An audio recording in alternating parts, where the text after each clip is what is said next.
Ibnu Sina dan hilangnya cara berpikir utuh. Saya habis menonton sebuah video riwayat seorang ilmuwan, Ibn Sina atau Ibnu Sina, yang hidup hampir 1000 tahun yang lalu. Tepatnya tahun 980 sampai 1037 Masehi. Di Bukhara, sekarang disebut Uzbekistan. Yang menarik adalah dia sering disebut sebagai bapak kedokteran klasik yang karyanya berjudul Al-Qanun fi Al-Tib atau The Canon Medicine menjadi buku referensi kedokteran di Timur Tengah dan Eropa selama ratusan tahun.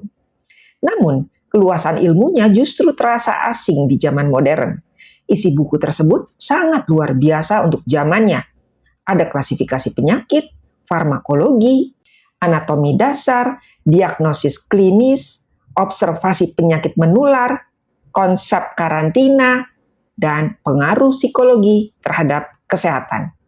Bahkan, dia menekankan dokter harus melihat pasien secara menyeluruh, bukan cuma organ yang sakit. Dia dikenal sebagai dokter besar, tapi menyebut Ibnu Sina hanya sebagai dokter adalah penyederhanaan yang nyaris tidak adil.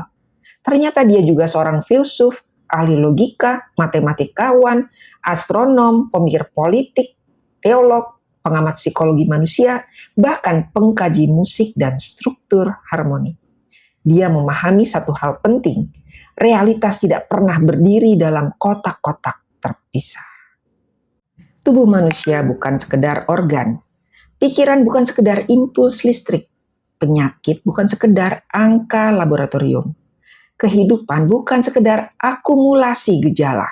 Namun zaman modern justru bergerak ke arah sebaliknya. Kita membanggakan spesialisasi yang makin sempit. Ada dokter jantung yang fokus pada ritme, ada yang fokus pada katup, ada yang lebih spesifik lagi pada intervensi tertentu. Dalam banyak hal, ini adalah kemajuan luar biasa. Tapi ada pertanyaan yang patut diajukan. Ketika sebuah masalah bersifat multidimensi, bisakah ia dipahami hanya dari satu jendela kecil?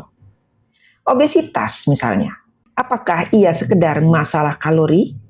Kanker, apakah ia sekedar mutasi gen?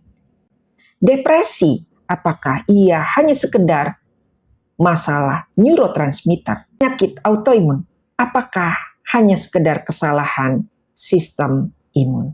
Atau akankah kita bersedia mengakui sebenarnya semua itu adalah simpul dari jaringan yang jauh lebih kompleks?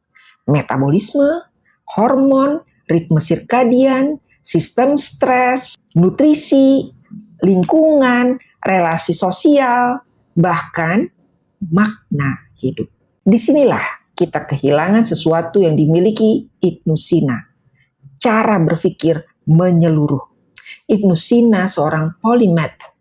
Polimath bukan berarti tahu segalanya, itu mustahil. Tapi polimath berarti menyadari bahwa kebenaran sering berada di persimpangan banyak disiplin. Mungkin problem terbesar zaman ini bukan kurangnya pengetahuan, melainkan terlalu banyak pengetahuan yang tercerai-berai atas nama spesialisasi atau sub-spesialis. Dan mungkin kemajuan berikutnya bukan datang dari orang yang paling sempit spesialisasinya, tapi dari mereka yang kembali mampu melihat manusia sebagai satu kesatuan utuh. Semakin banyak pengetahuan, kadang semakin sulit melihat kebenaran besar. Meskipun bukan maksud saya mengatakan fragmentasi ilmu itu buruk. Fragmentasi ilmu tidak terelakkan ketika manusia terus melakukan penggalian demi penggalian pengetahuan. Tapi informasi tidak sama dengan integrasi. Bisa jadi ada 10.000 paper atau jurnal tentang inflamasi, tapi tetap belum bisa menjawab kenapa manusia modern makin sakit. Atau ujungnya hanya sekedar tanya, minum obat apa? Bukan karena kita tahu terlalu sedikit, tapi karena kita tahu begitu banyak hal kecil, sementara kehilangan kemampuan untuk mensintesis manusia sebagai satu kesatuan. Fragmentasi pengetahuan juga mencerminkan fragmentasi cara manusia modern memandang dirinya. Dulu, manusia adalah tentang tubuh, jiwa, lingkungan, makna, dan komunitas. Sekarang, manusia tidak lebih dari objek biokimia. Ini pergeseran pandangan dunia. Kita memecah pengetahuan untuk memahami kompleksitas, lalu lupa bahwa kehidupan tidak pernah benar-benar terpecah. Mungkin yang hilang bukan ilmu, tetapi hikmah. Saya Nela Dusan, Health Advocacy Activist, senang berbagi ilmu tentang fisiologi manusia. Sampai jumpa di video selanjutnya.